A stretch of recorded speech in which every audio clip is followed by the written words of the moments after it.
Olá, gente! Estamos aqui novamente em mais um podcast de pai para pai. Como tem sido abençoador esse tempo de bate-papo, essa troca de experiências, tem sido algo que nos tem feito refletir muito. Tenho ouvido alguns pais dizendo, cara, como tem sido bacana isso. E eu estou bem feliz com esse tempo em que nós estamos nesse projeto tão legal. E aí, Arthur? Pronto para hoje? Expectativa lá em cima, né? Cada episódio que a gente tem gravado aqui tem sido muito impactante pra gente, né? Então hoje tenho certeza que não vai ser diferente. Convidado mais que especial conosco aqui. Hoje a gente tá com a presença do Carlos. Tudo bem, Carlos? Tudo bem, uma honra estar aqui com vocês, né? Tá acompanhando aí a série de podcasts, tem sido muito benção realmente. E espero poder compartilhar e tocar um pouco aí compartilhar minha história com o pessoal. Bacana, bacana. Se apresente para o povo te conhecer um pouquinho melhor. Legal, bom. Meu nome é Carlos, tenho 34 anos, né? Sou pai de 3 filhos. Sou casado com a Fernanda. Minha história aqui com a vida plena começa uns 10 anos atrás. Eu conheci a Fernanda aqui e daí a gente fez todo o procedimento, né? Como downlight, o período de oração, um período de noivado, casamento. Uhum. E desde então a gente tá nessa caminhada juntos aí. Maravilha. A gente tava conversando um pouquinho antes da gravação, né? Como a gente sempre faz. E tava contando a história de paternidade, né? A gente sabe, toda vez que a gente conversa aqui sobre alguns pais, a gente conversa um pouquinho sobre a história, como é que foi antes e como é que isso reflete no tratamento com os filhos, né? Uhum. Uma coisa que você contou pra gente foi muito bacana, a tua história é muito parecida com a minha, né? Vocês tiveram os pais separados muito cedo, né? Com 4 anos de idade, você tinha falado. Exatamente. E aí a gente sabe que essa separação do pai, da falta da presença paterna dentro de casa faz uma diferença muito grande no crescimento do menino. Queria que você falasse pra gente um pouquinho como é que foi essa experiência com você e como é que isso impactou a tua vida. Certo. Bom, meus pais se divorciaram, né, eu tinha cerca de 3, 4 anos, né, não lembro com exatidão, mas eu lembro que foi nessa época. E logo depois de um período, minha mãe acabou se relacionando com outra pessoa, né, meu padrasto, que acabou suprindo essa figura paterna, né, então ele substituiu um pouco essa figura, né, me amou, me tratou com carinho e começou de me orientar. Então, isso me baseou, né? Me trouxe um exemplo de como eu queria ser como pai também. Então, os exemplos que eu tive com o meu pai biológico, com o meu padrasto, tudo isso foi me dando exemplos de como eu queria ser como pai. Então, depois que eu casei com a Fernanda, a gente né, sonhou em constituir uma família, de ter 3 filhos. Eu já sabia como eu queria ser como pai, o que eu queria fazer e o que eu não queria reproduzir dos exemplos que eu tive. Então, isso foi muito importante para mim. E até no período que eu me converti, eu vinha de um período de afastamento, né, de ausência de conversar com o meu pai biológico, né? E quando eu me converti, isso começou a ser trabalhado. Então, como eu comecei a namorar com a Fernanda, eu falei, agora é o momento. Né? Chegou um dia, eu falei pra ela, Fernanda, você vai comigo lá, né? Vou mandar mensagem pra ele lá, vou lá fechar essa aresta aí, essa brecha na nossa vida, para que quando a gente vier a ter filhos, a gente não tenha essa brecha, né? O meu relacionamento com o meu pai esteja resolvido. E foi muito especial, porque depois de 7 anos sem nem falar com ele, eu tinha uma expectativa, eu estava muito ansioso, muito aflito com a situação, de como ia ser a recepção deles lá. E quando eu deixei a última vez aquela casa, as figuras eram completamente distorcidas, era a mulher que falava mais que o homem, e aquilo gerou uma dúvida para mim, o porquê que ele não me defende, né? Meu pai não me defende. Eu não tinha discernimento naquele momento. E quando a gente voltou lá, depois de 7 anos, os papéis estavam alinhados, o homem era o cabeça, né? E não como menosprezando, nem diminuindo ninguém, mas havia um respeito dentro daquela casa, uma harmonia, e até que ela me pediu perdão também pelo tempo que Eu fiquei sem falar com meu pai, ela, né, se desculpou por aquele período, porque ela tinha influenciado aquele tempo de afastamento também. Então, desde aquele momento, a gente tinha fechado essa brecha, né? E isso com certeza veio a influenciar a minha postura como pai também. Você estava comentando, né, que a Fernanda esteve com você nesse momento de reconciliação. E como é que é importante o papel da esposa junto disso, né? Aí vocês começaram a entender que a montagem de uma equipe seria importante na construção do lar de vocês, né? Sim, sem dúvida. Na própria igreja, no curso de noivos, né, e em todas as pregações e as palestras, a gente vai enxergando os exemplos dentro da igreja, dos casais, né, de homem e mulher. E eu fiz o curso de homem exemplar também. E tudo isso foi conhecimento que vai sendo agregado, que você vai se preparando para um casamento, se preparando para ser pai, se preparando para ser um marido. Então, a minha necessidade dela naquele momento ali, quando a gente estava namorando apenas, era de que ela me acompanhasse, né? Que ela estivesse junto comigo ali, só como uma segurança, não precisava fazer nada, só estar junto comigo. E foi bem benção. E ela tá até hoje com você, graças a Deus. Graças a Deus. Deus passou por esse período aí essa prova de fogo. Então, aí vocês casaram, né? E conta um pouquinho, depois casou, planejaram o filho, quanto tempo durou até vir um primeiro filho? Conta um pouquinho dessa experiência de pai. A gente sempre teve... A gente se conheceu e começou a orar muito rápido. Porque a gente começou de conversar e a conversa foi num nível de profundidade tão grande que a gente falou, não tem saída. Ou a gente vai pro caminho de orar, ou a gente se afasta. Porque senão vai rolar uma defraudação aí, agora a amizade não vai rolar mais. A gente tinha compartilhado sonhos e expectativas bem profundos, né? De expectativa de família, de como constituir família. E o negócio bateu, né? Planos de vida. Um coração pro outro, né? Então, aí a gente começou eu pedi pra orar com ela, né? Ela aceitou e a gente não tinha nem falado com os líderes ainda pra começar um período de oração. Depois a gente falou com os nossos líderes e a gente partiu, desfrutou desse tempo. E desde o primeiro dia a gente falou assim, vamos aproveitar cada fase. Período de oração é período de oração. Período de namoro, noivado e casamento. E a gente levou isso, vamos aproveitar cada fase. Porque a gente já tinha visto também exemplos de pessoas que acabavam furando a fase, né?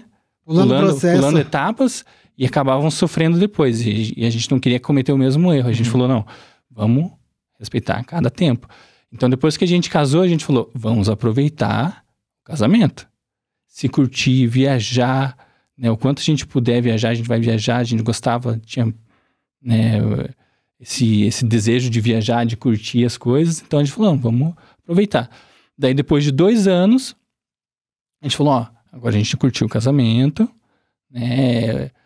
Já aproveitamos, agora acho que é o momento da gente ter filhos.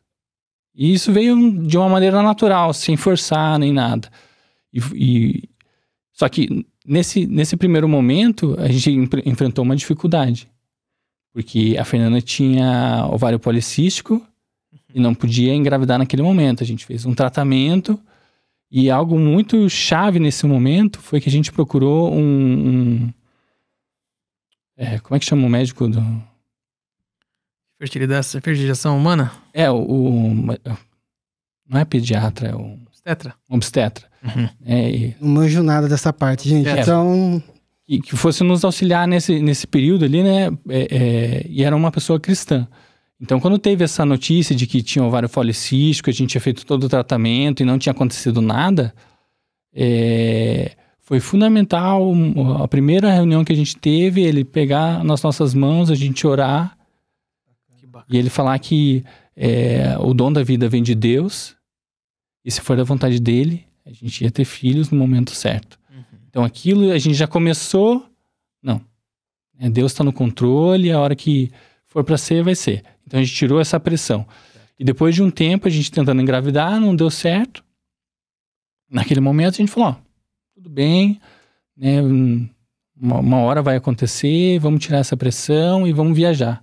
Aí a gente programou uma viagem e a gente fez a Fernanda estava com o pé torcido, fez alguns exames para tomar algumas injeções, porque a gente ia andar bastante no lugar onde a gente estava indo e não podia estar grávida de jeito nenhum.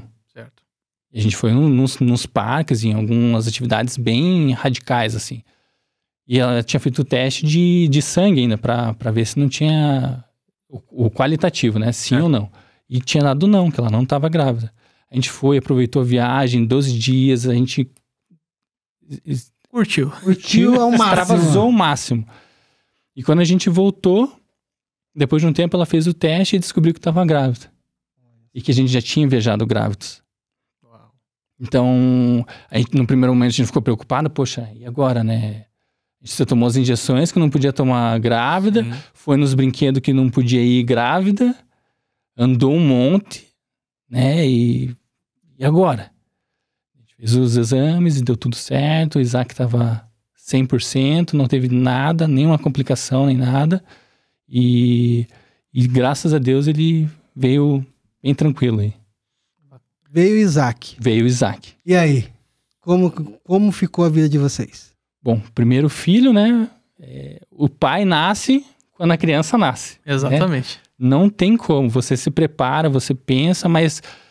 Até mesmo para conversar com a barriga é aquele negócio assim, tipo, que papel que eu tô fazendo aqui, né? Eu tô falando com... fazendo aqui, né? Que eu tô fazendo, falando com a barriga. Eu cheguei a cantar assim na barriga. Olha, eu canto mal. Né? E era engraçado que depois que ele começa de interagir, o bebê, né?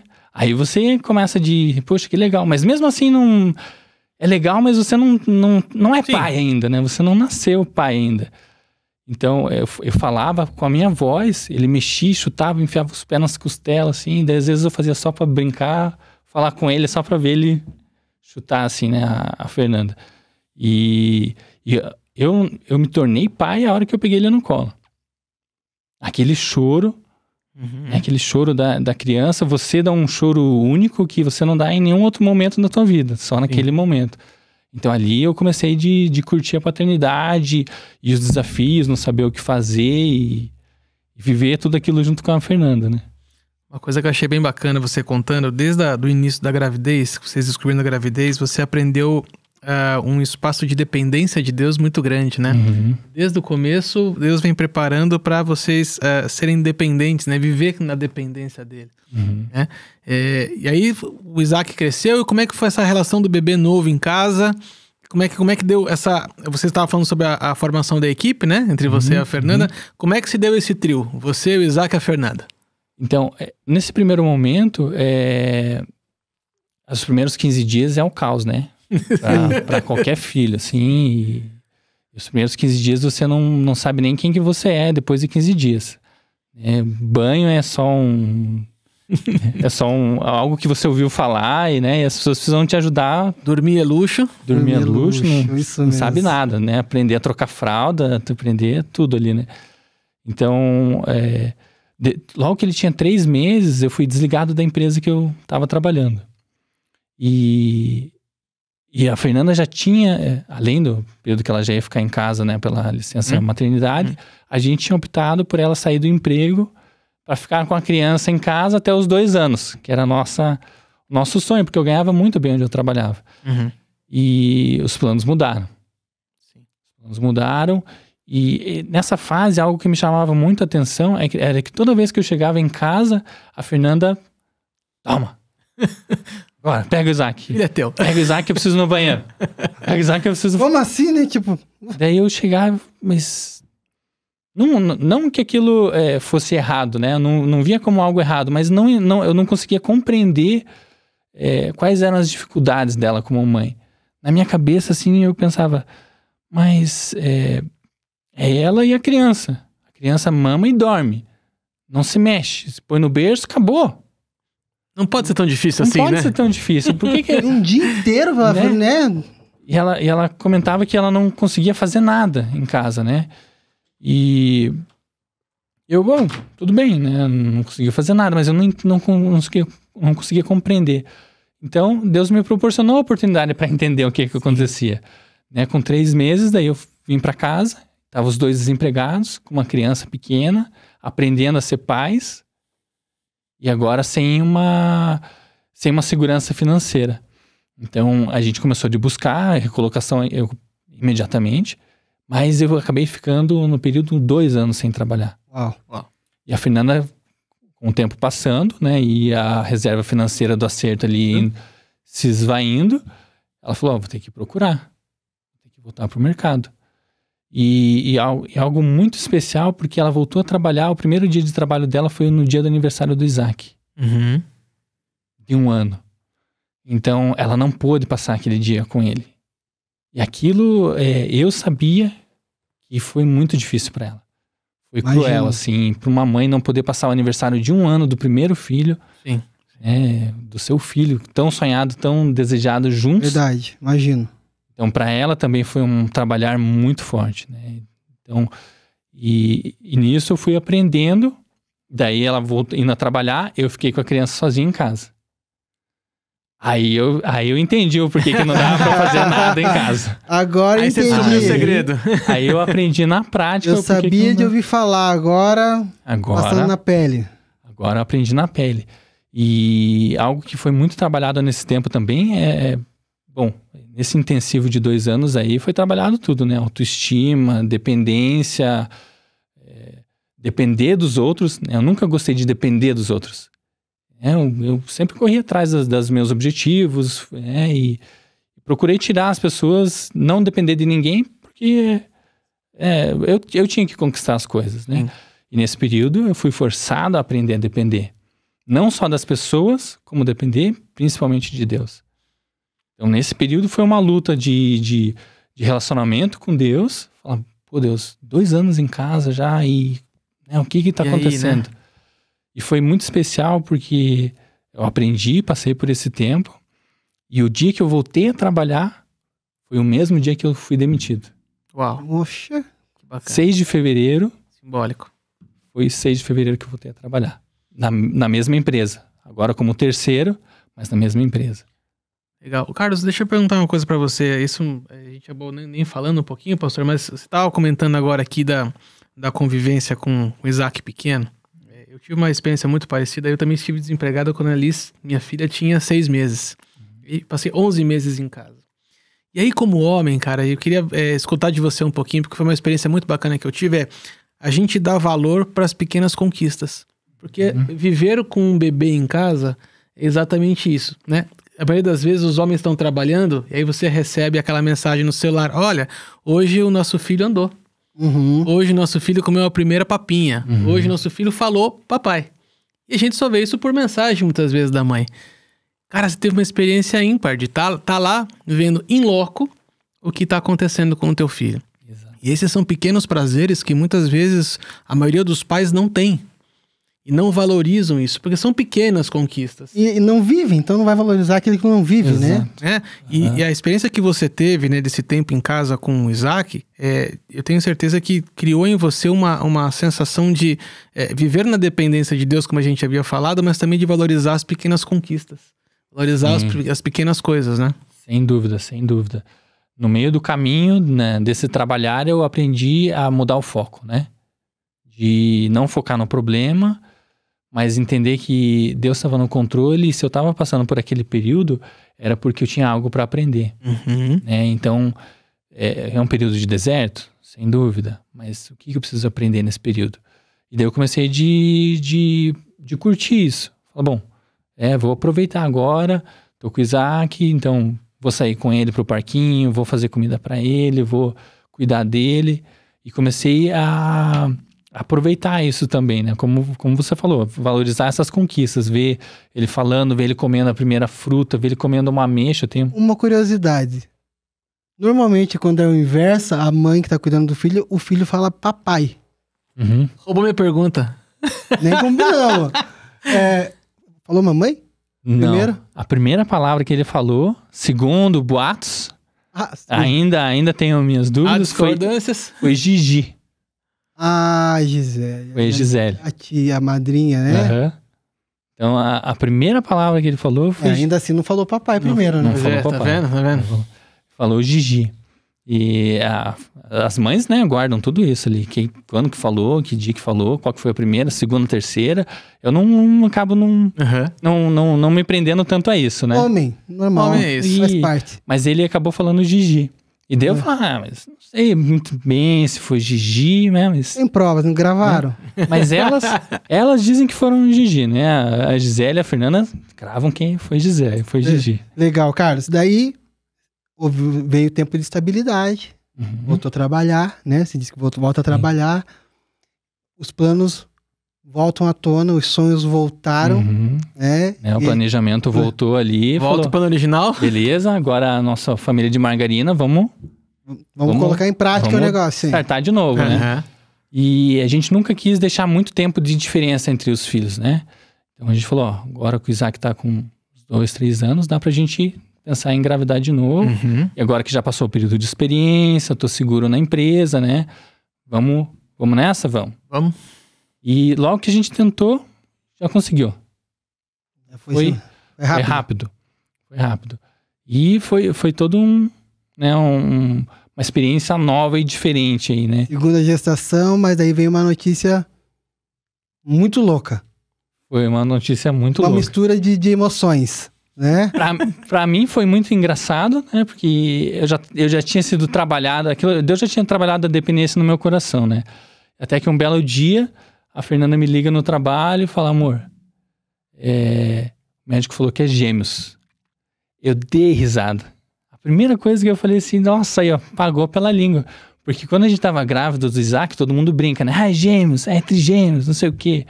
E quando eu falava que era gêmeos, a minha esposa, né, a Fernanda, ficava quase amarrava. Desesperada. Ela amarrava. Ela amarrava. Ela falava, não, tá amarrado. Aqui não. Amarrado, não. E eu não tinha isso, né? Não tinha essa limitação mais. E daí quando falou que era... Daí eu falava com ela, não amarre, né? Não é maldição, não é... Tudo bem que você não quer, mas não precisa amarrar. E daí quando ela me liga e fala, é gêmeos. Eu falei, cara, não acredito nisso. E daí eu dei risada por ela, porque ela já estava aflita. Imagino. Mas eu me lembrava também que ela tinha um cisto, né? Pela gestação do Isaac ali, o acompanhamento com o ginecologista, tinha dito que ela tinha um cisto, alguma coisa assim no ovário ali. Eu falei, pode ser isso, né, cara? Mas eu vou deixar ela ir absorvendo isso, em casa eu falo dessa parte. E daí cheguei em casa e falei pra ela, mas, né, agora que você já ficou desesperada, né, lembra que você tinha um cisto ali e tal, será que não é isso? E daí não era, né, os dois estão... o cisto tem nome hoje. O cisto tem nome, e é o Caio e Daniel, né, foi uma bênção, assim, mas nunca me gerou um temor. Nunca me gerou um temor, assim, puxa, é gêmeos, e agora? A primeira coisa que veio no meu coração, depois desse período de diversão ali, foi, Deus, o Senhor já me tratou, né, eu já dependo.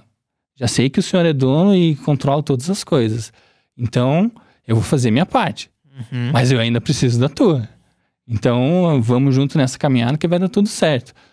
E a gente foi nessa pegada, assim, sabe? Eu e minha esposa, a gente falou, a gente tem que resolver as coisas, vai ser gêmeos, vai ser pancada, vai ser difícil, vai ser muito trabalho.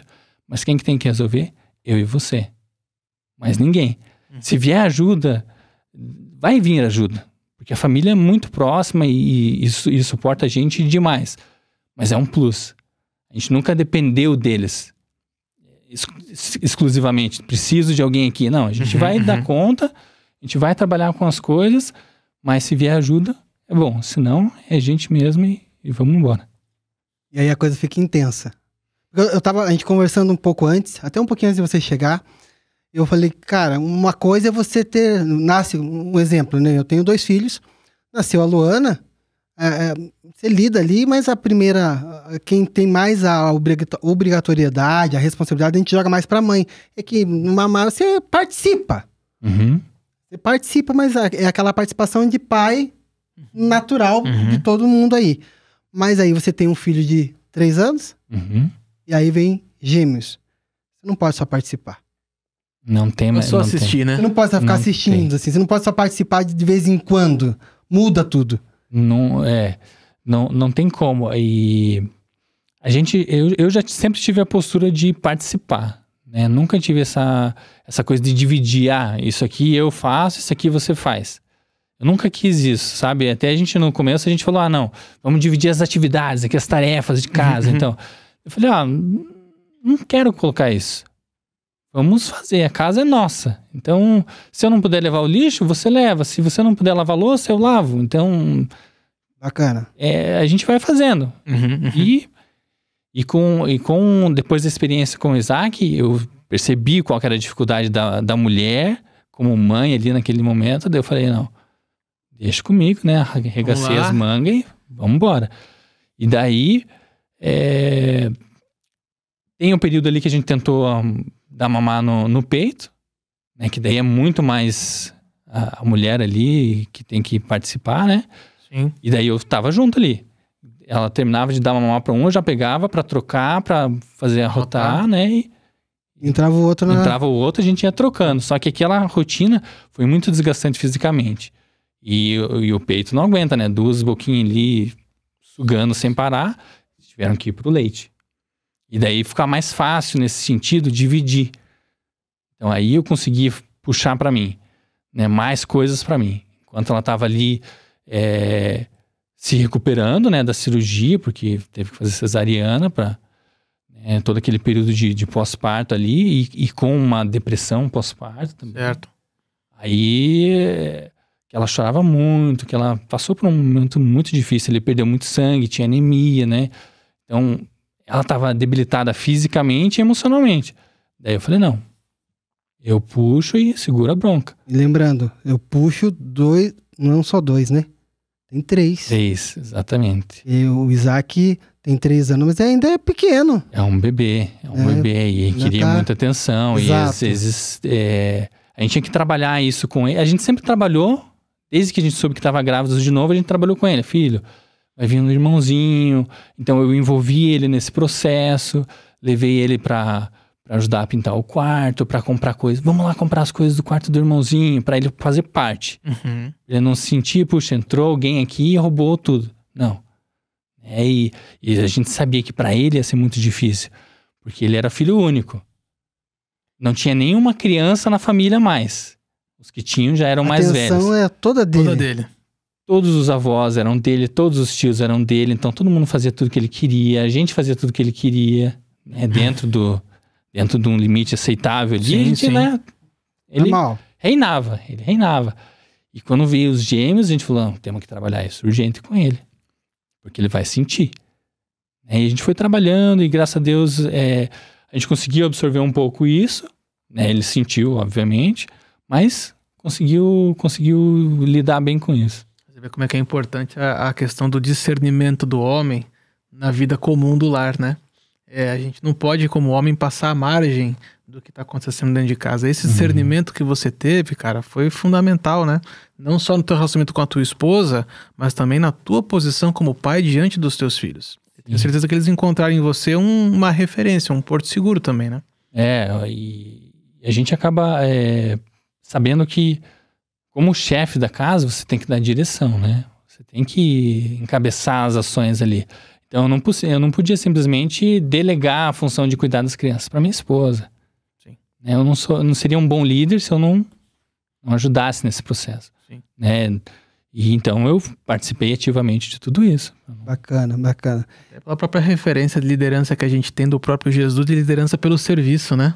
Exatamente. Aquele que quer ser líder tem que servir. Então, o exemplo perfeito. Mas aí, né, a história... Ela fica mais interessante, né? Vem uma notícia, né? Vocês começam a perceber uma diferença entre os dois, entre os gêmeos, e aí vocês vão correr atrás o que está acontecendo, né? Conta pra gente um pouquinho a respeito disso. Então, logo que o Caio nasceu, ele foi pra UTI. Peguei ele no colo logo que ele nasceu, mas ele já foi pro pediatra, já foi pra uma sala de observação, e de lá ele já foi direto para UTI. Ele não ficou com a gente, não veio para casa no primeiro momento. Porque ele não conseguia oxigenar. Então ele foi pro CPAP, né, que é aquele aparelho que injeta água e oxigênio, se eu não me engano, para ele poder oxigenar e melhorar a respiração dele. Então, daquele momento, ele foi para UTI, ficou, se eu não me engano, 18 dias, mais ou menos. Ele era o maior bebê que tinha na UTI. Ele tinha 3 quilos. E eles chamavam ele de gigante lá. E do lado de bebês prematuros que tinham 100, 200, 300 gramas, ele era um... Gigante, né? E quando ele ficava com fome, ele começava a chorar e elas tinham que mudar toda a rotina ali para começar a lhe dar mamar para todo mundo, porque se ele não fizesse ele parar de chorar, não desse mamar para ele, aí ele ia gerar um caos ali. Então, depois desse período, né, e até mesmo a gente vê isso como Deus nos preparando também. Então, quebrou um pouco aquela questão de estar os dois em casa. Veio primeiro um bebê, a gente inseriu ele dentro da rotina familiar, junto com o Isaac, e foi trabalhando isso. Bom, a gente tá com um bebê e mais outro bebê um pouco mais velho e tal.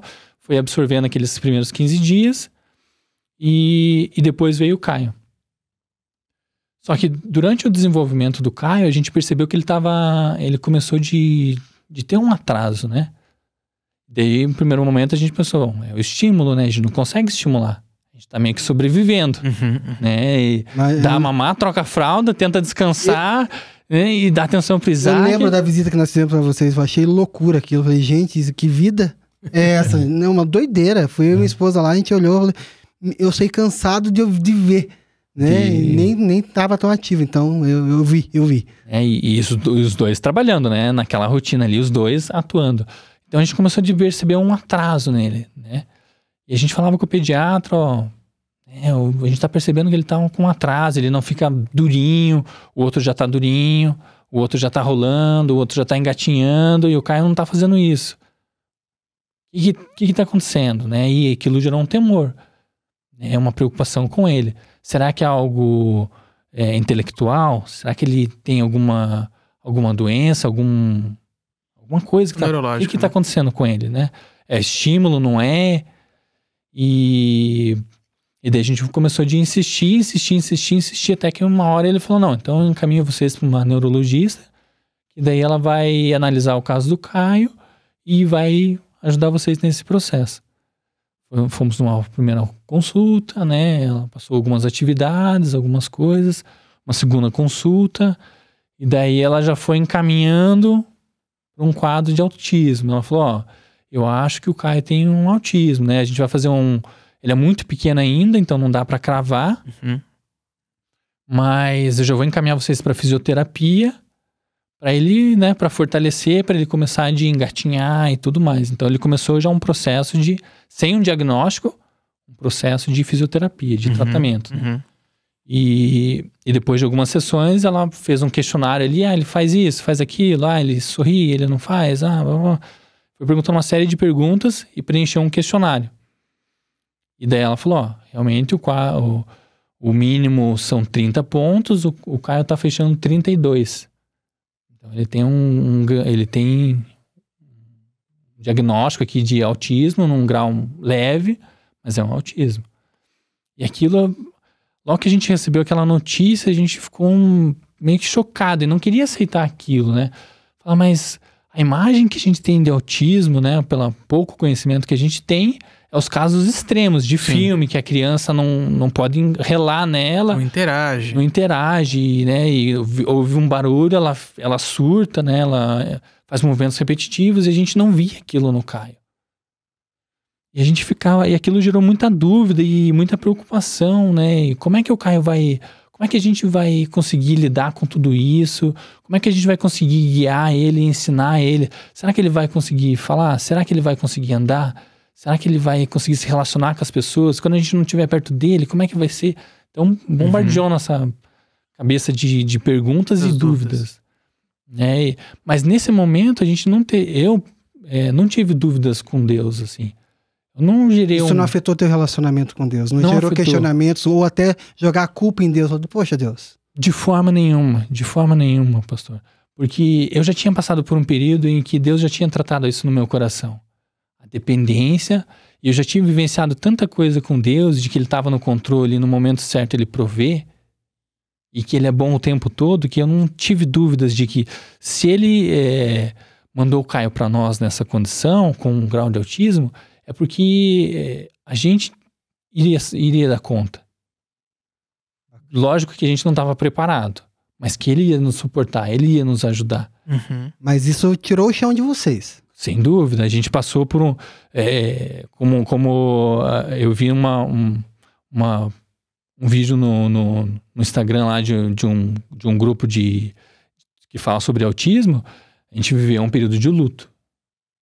E os pais que têm um diagnóstico de autismo, de síndrome de Down, etc., precisam passar por esse período de luto. Porque nenhum pai sonha em ter um filho com autismo, ter um filho com síndrome de Down. Sim. Você não sonha, você vai amar teu filho? Com certeza, não tenha dúvidas disso, que a gente vai fazer o que for preciso. Uhum. Mas você não está esperando aquilo. Você tinha idealizado um sonho de uma criança perfeita, nos teus moldes, não nos moldes de Deus. E a gente sabia que o Caio é perfeito aos olhos de Deus. Deus sonhou ele desde o ventre, planejou todos os dias dele. Então a gente sabia que a gente vai conseguir trabalhar, o Caio vai conseguir vencer, ele vai conseguir superar cada etapa e a gente vai estar ali para ajudar ele nesse processo. Bacana. Uma coisa que eu queria perguntar para você, Carlos, essa experiência. A gente vem contando essa história de vocês, sua e da Fernanda, desde lá do casamento, né? De como vocês caminham juntos, andam juntos, e como você se posicionou como pai, principalmente nos momentos mais críticos do casamento de vocês, e desses momentos da família de vocês.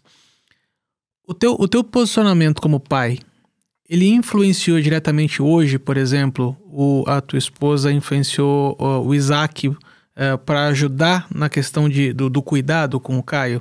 O Daniel, teu outro filho, né? O Daniel. Você acredita que o seu posicionamento como pai, ele influencia a tua casa como um todo, no sentido de o que nós podemos como família, o que nós podemos fazer agora todos juntos como um time para poder ajudar o Caio? Sem dúvida, sem dúvida. A postura ela influenciou totalmente. A gente vê os resultados hoje daquilo que a gente foi plantando, né? Porque a gente, como pais, a gente lança sementes, né, no coração dos nossos filhos.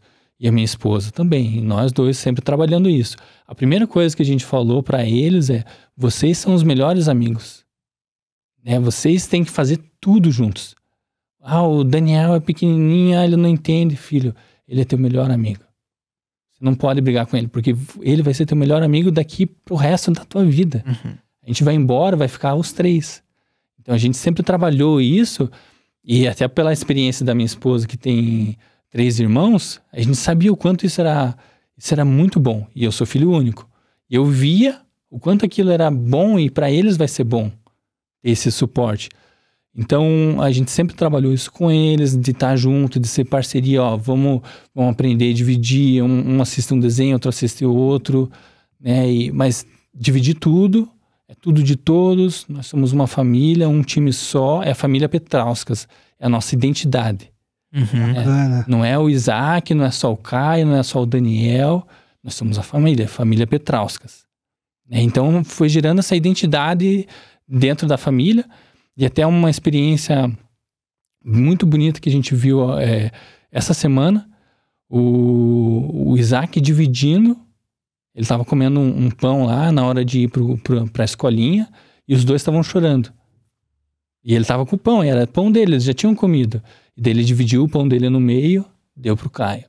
Aí o Daniel quis mais, o Daniel também quis. Ele pegou aquela metade que ele tinha, dividiu no meio de novo, deu pro Daniel. Só que nesse meio tempo, ele comeu um pedacinho, mas o Caio já tinha terminado e começou a chorar desesperado por mais. Ele abriu mão do pedaço dele e deu pro Caio. Sem interferência. Sem a Fernanda falar, filho, vida, não. Porque ele sabia, porque para ele tem que cuidar dos irmãos. Ele como irmão mais velho, ele também ajuda a cuidar. Então ele já tem essa questão de fazer parte do time, de se importar, de cuidar. E o Daniel da mesma forma. O Daniel tem 2 anos e na semana de adaptação na escolinha, ele, quando entrava no carro, ele já começava. Mano. Entrava o mano, ele Caio, desesperado para que todos entrassem no carro. E ele sempre faz a chamada dentro do carro. Mamãe, papai, O Isaac mano, faz essa chamada. o Daniel. O Daniel. O Daniel com 2 anos. Ele já faz a chamada para ver se está todo mundo no carro. Que legal. Que bacana isso, hein? Uma coisa que você falou, Carlos, que me tocou profundamente, assim, sabe? Quando a gente faz o curso do Homem Exemplar, né, pastor? A gente vê muito que a personalidade do homem, a forma de condução do homem está sempre sobre o que eu posso fazer, né?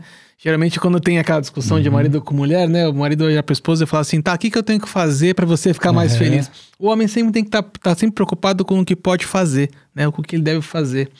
E aí, no momento quando você falou que não houve esse questionamento com Deus sobre a situação do que aconteceu com a família de vocês, é aquela coisa assim, poxa Deus, eu fiz tudo certinho. Por que algumas coisas aconteceram?